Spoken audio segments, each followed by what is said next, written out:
On the 28th of September 2023, the Nagorno-Karabakh Republic officially ceased to exist.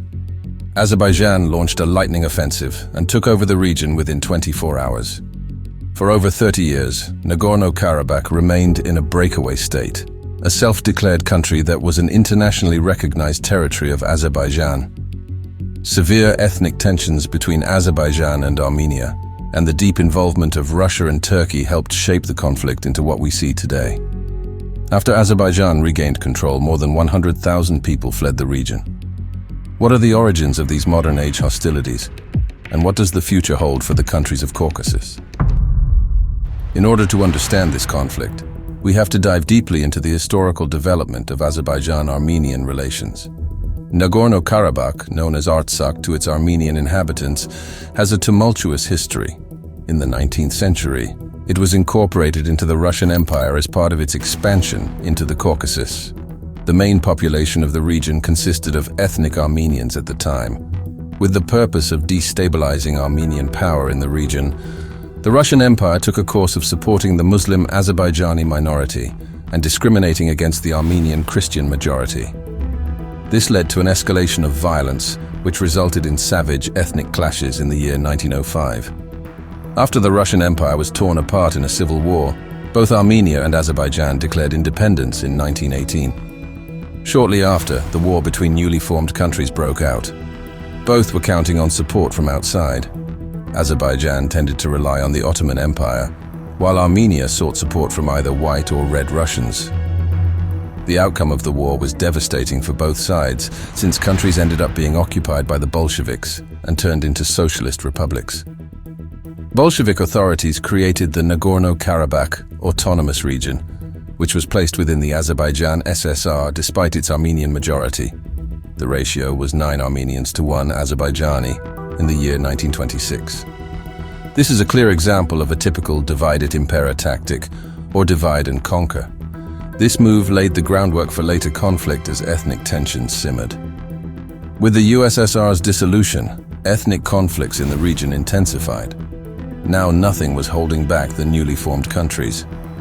Amid the rise of national movements, the Armenian SSR and the Nagorno-Karabakh Autonomy declared their unification in 1991, forming the Nagorno-Karabakh Republic, effectively under Armenian control.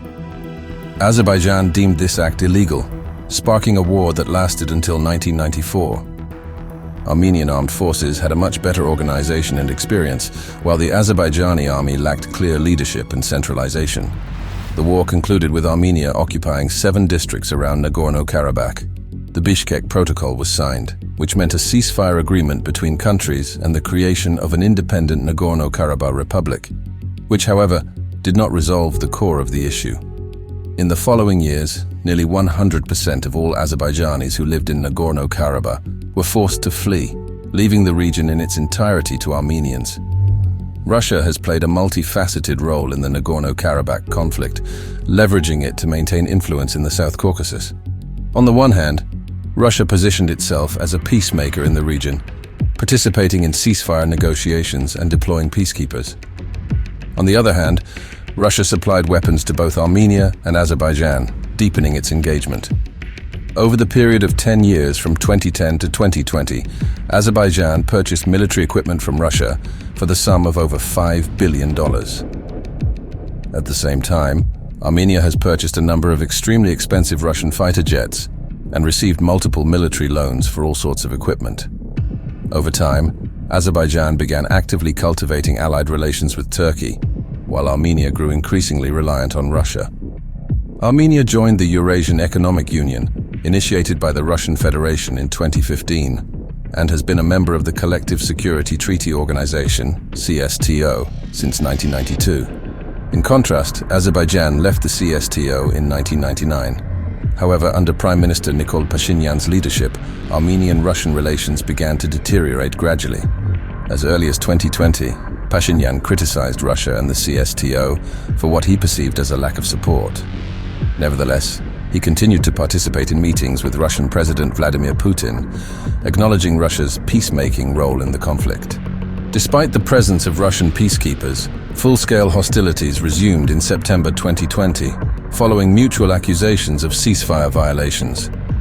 In the morning on the 27th of September, the war was sparked once again, resulting in hundreds of casualties, including both soldiers and civilians, and the destruction of public infrastructure. The Foreign Ministry of Azerbaijan declared that they are launching an operation with the goal of full liberation of the Nagorno-Karabakh region.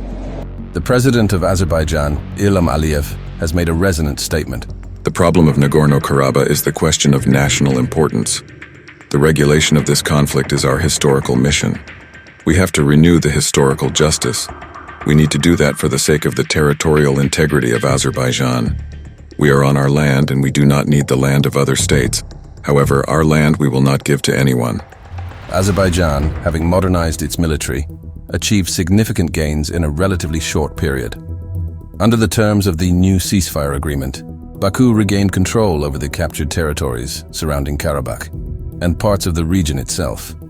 Russian peacekeepers were deployed to oversee security, particularly in the Lakin corridor connecting Nagorno-Karabakh with Armenia. Armenia, in return, was expected to ensure the creation of the Zangezur corridor, providing an extraterritorial route in its south, connecting Azerbaijan to the Nakhichevan enclave. Despite several rounds of negotiations, the conflict has not been fully resolved. Armenian Prime Minister Nikol Pashinyan acknowledged Karabakh as part of Azerbaijan, but security guarantees for Karabakh Armenians remain a contentious issue. Armenia's reluctance to open the Zangezur corridor and Azerbaijan's blockage of the Lachin corridor have further strained relations. The region experienced heightened tensions in September 2023, marked by the election of a new president in Nagorno-Karabakh, which drew ire from Baku. Military clashes resumed along the Armenian-Azerbaijani border, culminating in the anti-terrorist operation launched by Azerbaijan. On September 19, 2023, Azerbaijan's Ministry of Defense announced the commencement of an anti-terrorist operation in Nagorno-Karabakh, with the stated objective of restoring constitutional order. This operation, lasting less than a day, effectively ended with the surrender of the separatist region. Per the terms of the ceasefire agreement, the unrecognized republic disbanded its units, surrendering their weapons and military equipment to Azerbaijan. Talks are ongoing between local representatives and Baku to determine the details of Nagorno-Karabakh's reintegration. Amid the ongoing conflict, a significant humanitarian crisis emerged. More than 100,000 ethnic Armenians fled the recaptured areas of Nagorno-Karabakh, leaving behind ghost towns. While Azerbaijan assured their integration as equal citizens, many remained skeptical, and only a small fraction chose to stay. The deserted city of Kandy, once bustling with life, now stands empty. The repatriation process faces immense challenges. Ambulances, mobile networks, and electric grids are being restored, but urgent care and provisions are needed for the remaining population. Armenia, the Red Cross, and other international actors are actively involved in providing humanitarian assistance. However, it is clear that the region will undergo significant changes, marking the end of one of the earliest conflicts within the former USSR. In conclusion, the Nagorno-Karabakh conflict, with its complex history and recent developments, remains one of the biggest issues in the South Caucasus. Russia's role has evolved over time, and tensions have escalated in the aftermath of the September 2023 events.